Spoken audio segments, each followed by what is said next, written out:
but you never forget her name. She's on top of the world, hottest of the hottest girls. Say, oh, we got our heads in the clouds, and we're not coming down. Oh, we got our feet on the ground, and we're burning it down. Welcome to our first Go activity, Women of Power. Hope you're enjoying yourself, networking, mingling, getting to know your neighbors. Our co-host is Nikki Walton Stone from the Nikki Walton Stone Show. And I'm glad to be here with you today. What a great personality. So you came here from New York, From New York as well, yeah. by choice. Always, I don't know, it's like survival of the fittest. You're by yourself, you're not really, you don't have the unity unless it's your family. Like, to be honest, I didn't even know my neighbors. You know, it's just not like that. Out here, you get that sense of unity. You get a community You know what I mean? that you Yeah. belong to. Yeah. I don't have a college degree, so that limits things, but it was an entry-level job. I worked for a much larger bank when I started. I started as a CFO, so like customer service, doing Phone calls, like the people like call phone in. calls, maybe opening accounts, service. Mostly where were you? In person. Okay. In person, yeah. So that's where I started, and I ended up being really good at it. So that was about 8 years ago.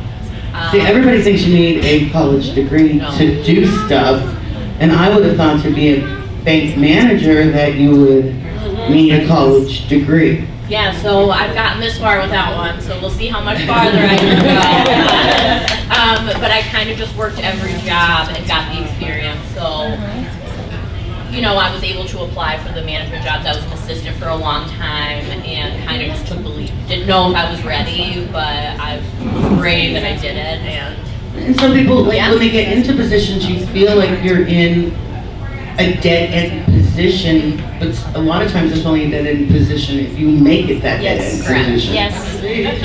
This is Mandy Pennington. She is the Director of Digital Strategy at Wilkes University. What the heck does that mean? Yeah, I didn't know. So it's an inventive job. But my background is in digital marketing, and I've worked in digital marketing and web for over a decade. So when the university was looking to increase its digital presence and footprint, the opportunity came for me to join, and it's been a new adventure every day. So on a given day, I could be working on a marketing campaign, pulling analytics stats for our website, or building a new web experience. Kind of depends on whatever we need. You don't have to deal with the students. I do actually. So I also teach at the university. So I teach in the communication studies program. So I have the opportunity to get to work with students, which I love. Very nice. And we have good up-and-coming students to take over some of this new stuff, but it doesn't, don't you find it changes like all the time? Keeps it And so when you spicy. put the word digital, Aisha Sims, she is the Director of Trust Solutions, Innovation and Technology, PwC, which that comes down to, you're an accountant? Yes. Yes. I started with PwC right out of college, so I graduated from the University of Scranton. Also went to Scranton High as well, so I'm Scranton through and through. Even though my family originated from Brooklyn, New York. And just going through the whole education system here in Scranton, right? I was one of the very own minorities in the classes. So it took a lot to just try to put myself out there amongst all the others that were there. So doing that, I always had to go a little bit extra, be a little bit more personality, being part of the honors programs where there was all these other kids there that I had to kind of come and show out, right? Yeah. So transitioning from the high school to college and then into corporate America, it was, again, a shell shock for a lot of my friends that, you know, grew up in the melting pot of Brooklyn and they come to corporate America. Now you're the minority, right? So for me, I've always been the minority. So even getting into a big company like that, I've just been able to. So good to have you here. Now, you're also a woman who has reinvented herself, right? Yes. and taken leaps and bounds and risks. And I'm not just saying that because you're in the fitness field. But you are the owner and founder at E-Health Wellness and Fitness Studio. Yes, ma'am. And you also are client service executive at Cigna Healthcare. Yes, I've been working for Cigna for this year 20 years. 20 years? 20 years. You're only 20. Oh, thank you. At 20.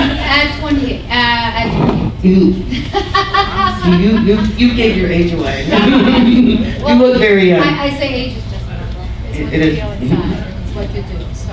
And to be doing fitness too, when Every now and again, honestly, every day I say, how do I do it? Liz, I've talked to you on the phone so much. I don't even know where to begin with you, but you are an inspiration of overcoming many obstacles in life.